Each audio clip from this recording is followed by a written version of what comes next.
तो हम सड़क से लेकर सदन तक हम आंदोलन करेंगे। जिसको पढ़ने के बाद मैं समझता हूं कि उसको अपने हक अधिकारों के बारे में हर चीज का पता लग जाएगा, उसको क्या करना क्या नहीं करना। नमस्कार, स्वागत है आपका राही न्यूज में। मैं आपके साथ संदीप पोईवाल। आज रुड़की के एक होटल में बैठक स्थगित की गई है और जो बैठक है अखिल भारतीय मजदूर परिषद के द्वारा से हुई है और ये बैठक हुई है जो संजीव वाल्मीकि को भारतीय दलित साहित्य अकादमी का प्रदेश सचिव बनाया गया, तो उनके सम्मान को लेके की गई है, उनका सम्मान यहाँ पे किया गया है। आखिर क्या है ये भारतीय दलित साहित्य अकादमी, जानते हैं कुछ बातें इसके बारे में। और क्या है अखिल भारतीय मजदूर वाल्मीकि समाज का जो एक सफाई कर्मचारियों का संघ है वो है, लेकिन वास्तविकता क्या है वो हम जानते हैं। संजीव वाल्मीकि जी हमारे साथ हैं जिनका सम्मान हुआ है। संजीव वाल्मीकि जी, सबसे पहले तो आपको बहुत बहुत बधाई कि भारतीय दलित साहित्य अकादमी का आपको प्रदेश सचिव मनोनीत किया गया है। धन्यवाद मेरे साथी, हमारे मित्र संदीप पोईवाल जी, राही न्यूज़ का मैं अपनी ओर से हार्दिक अभिनंदन करता हूं, स्वागत करता हूं आपका। अपना अमूल्य समय दिया और मुझ जैसे अखिल भारतीय मजदूर परिषद कि चूँकि हम यहाँ संगठन के पदाधिकारी हमारे यहाँ उपस्थित है, मौजूद हैं, ये पूरे ऑल इंडिया लेवल का संगठन है। इसके विषय पर तो चर्चा संगठन के पदाधिकारी आपसे करेंगे। अब चूँकि यहाँ जो कार्यक्रम है आज भारतीय दलित साहित्य अकादमी में जो मुझे प्रदेश सचिव का दायित्व मिला, इन हमारे युवा साथियों ने अपने यूनियन की ओर से जो है यहाँ एक स्वागत कार्यक्रम रखा था। मैं तो उसी क्रम में यहाँ पर उपस्थित हुआ था और धन्यवाद करने के लिए भी आया था इन साथियों का जो है कि आज उन्होंने, कल ही बात हुई, चर्चा हुई, अचानक ये कार्यक्रम रख दिया।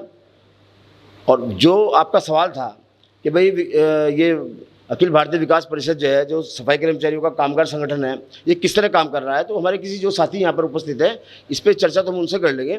और कोई आपका सवाल हो तो आप मुझसे बात करें। नहीं, सवाल तो ये है, अभी जैसे आपको भारतीय दलित साहित्य अकादमी का प्रदेश सचिव बनाया, तो भारतीय दलित साहित्य अकादमी क्या है? ये एक कोई कॉलेज है? क्योंकि नाम लग रहा है अकेडमी।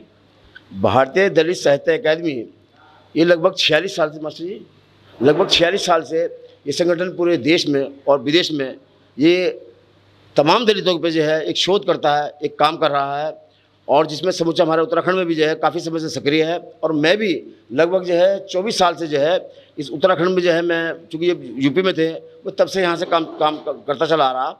और हमारे साथी जो है मेघराज जी, जो इंटर स्कूल में हमारे टीचर हैं, और हमारे साथी जो यहाँ बैठे हैं वो भी यहाँ पर पदाधिकारी यहाँ पर उपस्थित हैं, उनसे भी आप चर्चा करना इस संगठन के विषय पे। बताया है कि जो दलित साहित्य अकादमी है शोध करता है देश में और विदेश में भी, तो किस तरीके की शोध यहाँ पर चलती है? दलितों के उत्थान के लिए हम चाहे पत्रिका के माध्यम से या अन्य और संघर्षों के माध्यम से, या जहाँ भी दलितों को मजबूत किया जा सके, भिन्न भिन्न तरीके से भारतीय दलित साहित्य अकादमी उनके लिए काम कर रहा है, ताकि पूरे दलित समाज को, शोषित समाज को इकट्ठा किया जा सके और उनकी बेहतरी के लिए कार्य किया जा सके। जी, अगर तो देखा जाए आज के युग में तो दलित समाज बहुत ज़्यादा जागरूक हो गया है और बहुत ज़्यादा एकजुट हो गया है।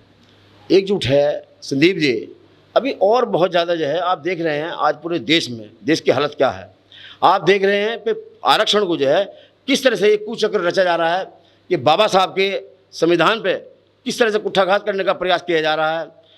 कुछ लोगों का बयान रुड़की में आया था कि नई संसद में नए संविधान के साथ प्रवेश होना चाहिए। मैं नहीं मानता वो बुद्धिजीवी वर्ग या बुद्धिजीवी व्यक्ति किस तरह से उन्होंने ये इतनी बड़ी बात कही, उसका अर्थ क्या है। लेकिन मैं यहाँ आपके मंच के माध्यम से ये कहना चाहता हूँ कि यदि बाबा साहब के दिए हुए संविधान में जो अधिकार हमें दिए उससे तनिक भी कोई छेड़छाड़ हुआ तो हम सड़क से लेकर सदन तक हम आंदोलन करेंगे, और हम किसी बात से। तो सुना आपने, संजीव वाल्मीकि जी ने कहा है कि अगर जो संविधान के साथ कोई छेड़छाड़ हुई तो बिल्कुल भी बर्दाश्त नहीं करेंगे। इसी के साथ भारतीय दलित सेना अकादमी के जो जिला अध्यक्ष मेघराज जी वो भी हमारे साथ है, आइए जानते हैं उनसे भी कुछ बात। जी नमस्कार मेघराज। नमस्कार जी, सबसे पहले मैं आपका स्वागत करता हूं कि आपने जो है हम लोगों को मौका दिया, आपके चैनल का बहुत बहुत शुक्रिया। भारतीय दलित साहित्य अकादमी एक ऐसी संस्था है जो सामाजिक संस्था है, और सामाजिक संस्था के साथ साथ ही हम लोगों के जो महापुरुष हैं, दलित शोषित समाज के जो महापुरुष हैं, उनकी जो शिक्षाएं हैं, उनका जो साहित्य है, उनको जानने का हम लोगों को एक बहुत बड़ा माध्यम है ये, जिसके माध्यम से हम भारतीय दलित साहित्य अकादमी को पढ़ते हैं, वहाँ से जानते हैं। क्योंकि ये जो संस्था है अंतर्राष्ट्रीय स्तर की है, और इस अंतर्राष्ट्रीय स्तर में बहुत सारे जो अच्छे अच्छे कार्य करते हैं समाज के बीच में रह करके, उन लोगों को ये संस्था प्रोत्साहित करती है। विभिन्न प्रकार के जो सम्मान हैं उनसे उनको जो विभूषित करती है। बात अगर देखी जाए दलित समाज में वाल्मीकि समाज की बात आती है, बहुत से महापुरुष ऐसे हुए हैं जिन्होंने इतिहास रचा है, लेकिन फिर भी इतिहास के पन्नों में उनका नाम नहीं है। आपने बिल्कुल सही कहा है। मैं बताऊं, एक छोटी सी बात है, कहने को छोटी सी लेकिन वास्तव में बहुत बड़ी बात है। एक हमारे समाज के माता दीन भंगी के नाम से आदमी हुए हैं जो स्वतंत्रता सेनानी थे, और इस भारत धरती में सबसे पहले जो स्वतंत्रता संग्राम शुरू हुआ था वो माता दीन भंगी जो थे उनके द्वारा हुआ था। लेकिन पांडे को आज फेमस कौन है? पांडे है। क्यों है पांडे फेमस? सब जानते हैं, पूरा विश्व जानता है, पूरा देश जानता है इस बारे में।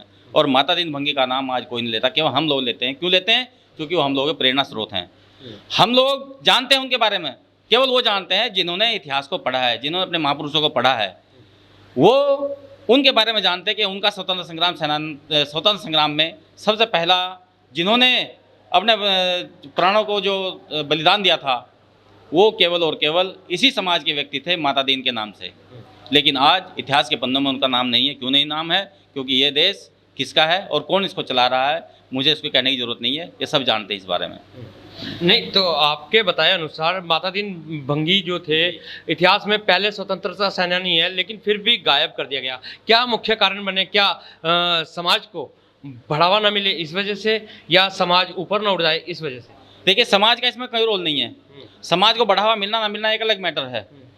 केवल उनको इसलिए दबा दिया गया, उस नाम को इसलिए दबा दिया गया क्योंकि वो अनुसूचित जाति से थे, क्योंकि उस नाम के आगे भंगी लगा हुआ था। बिल्कुल बिल्कुल। अब आप एक छोटा सा और भी है, जिला मुजफ्फरनगर में एक छोटा सा गांव है छपार, पुरकाजी के पास में। वहाँ के एक रहने वाले ओम प्रकाश वाल्मीकि, मुझे लगता है कि शायद उनका नाम सब जानते होंगे। उन्होंने एक किताब लिखी है जूठन, और वो जो जूठन लिखी है उन्होंने अपने आप नहीं लिखी, उनको लिखवाई गई है। क्यों लिखवाई गई है? क्योंकि जब वो छोटे थे उन्होंने अपने बारे में बताया कि मैं जब छोटा था तो मेरे साथ में किस किस तरह से उन लोगों ने अत्याचार किए, मैं किन किन परिस्थितियों में पढ़ा और पढ़ लिख करके आज मैं लायक हुआ हूँ।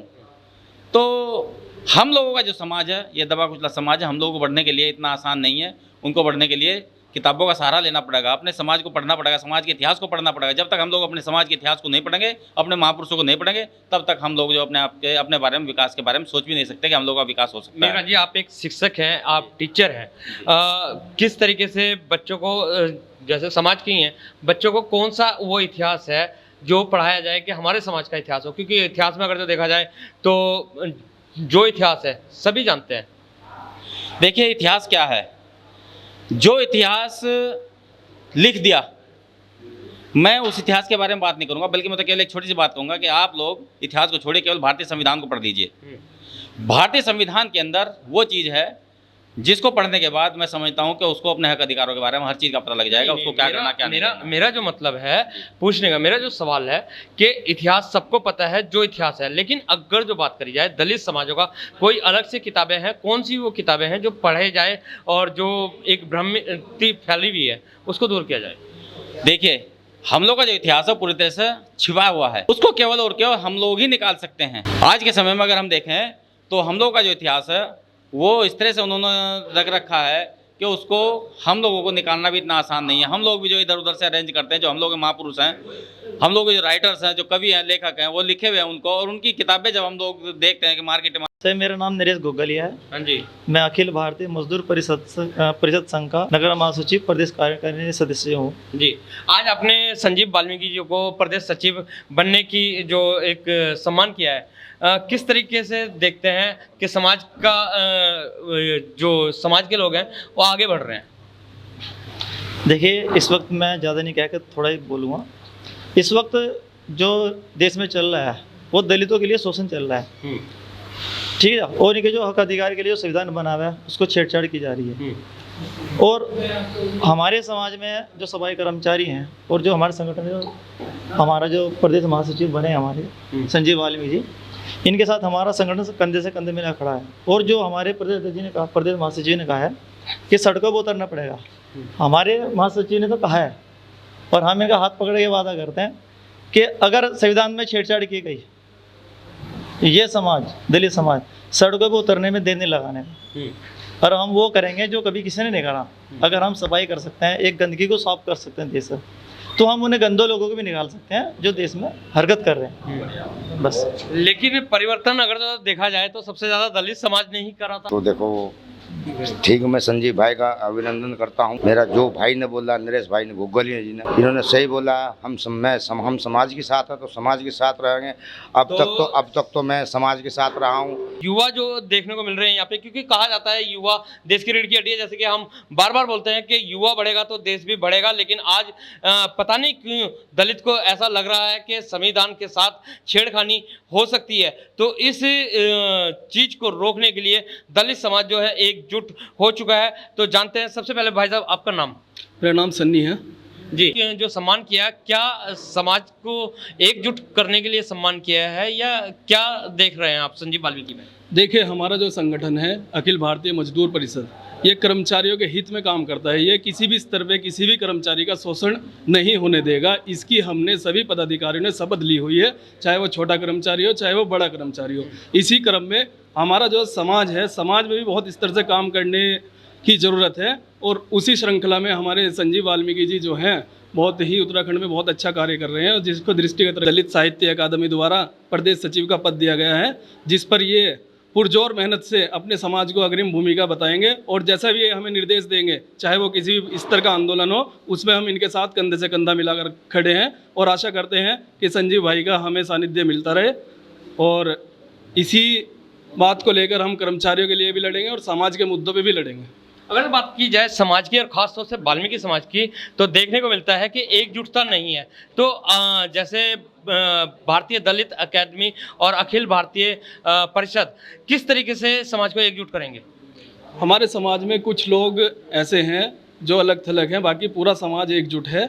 इस मंच के माध्यम से मैं आपको बताना चाहता हूं, जो हमारी पब्लिक भी जो आपको सुनेगी, कि हमारा समाज बिल्कुल एक के साथ एक खड़ा है, कंधे से कंधा मिलाकर खड़ा है। इसमें कोई दो राय नहीं है कि कोई समाज का अहित करता हो।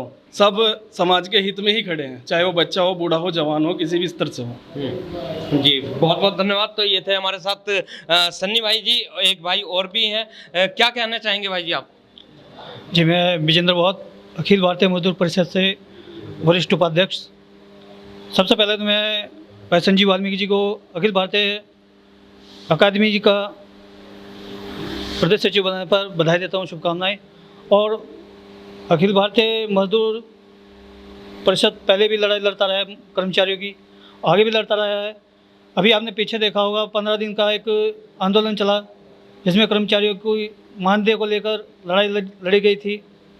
और आगे भी इसी तरह का प्रयास हमारा रहेगा कि कर्मचारियों की जो भी समस्याएं हैं या कर्मचारियों के ऊपर जो भी शोषण हो रहा है, उसको हम। अच्छा, शोषण से एक बात सनी भाई आपके पास फिर आ रहे हैं हम, कि जैसे अखिल भारतीय मजदूर परिषद है, आपने कहा है कि कर्मचारियों के लिए लड़ते रहते हैं, लेकिन एक सफाई अगर जो कर्मी को बोला जाए, जैसे नगर निगम हो गई या नगर पालिका हो गई या नगर पंचायतें हो गई, ना तो राज्य का दर्जा है और ना ही केंद्र का दर्जा है, तो ये लड़ाई क्यों नहीं लड़ पा रहे हो? ये लड़ाई जो है हमारे प्रदेश स्तर से बहुत जल्द ही जारी की हुई है और इसका एजेंडा हमारे प्रदेश स्तर से हुआ है। जैसा भी हमें निर्देश मिलेगा, इसी क्रम में हमारा जो है 16 तारीख को हरिद्वार में अधिवेशन है, जिसमें पूरे जिले के कार्यक्रम हैं और सभी उत्तराखंड के पदाधिकारी उसमें अपने विचार रखेंगे और आगे की भूमिका बनाएंगे। वहीं पर रणनीति तैयार होगी हमारी। जी, तो सुना आपने, ये थे सनी जी, जो कि एक वाल्मीकि समाज अगर तो कहा जाए या फिर कहा जाए नगर निगम या नगर पालिका या नगर पंचायतें, ये एक ऐसे संस्थान है जिनको ना तो राज्य का दर्जा है और ना केंद्र का दर्जा है। तो इसकी भी लड़ाई अब शुरू हो चुकी है। जैसे सनी जी ने बताया है कि हरिद्वार से ये आगाज शुरू होगा, यानी कि एक नया और आंदोलन शुरू होगा। तो इसी के साथ बने रहिए, राही न्यूज़ में आते रहेंगे इसी तरीके के सामाजिक खबरों को लेकर। जब तक के लिए दीजिए इजाजत। जय हिंद, जय भारत, जय उत्तराखंड।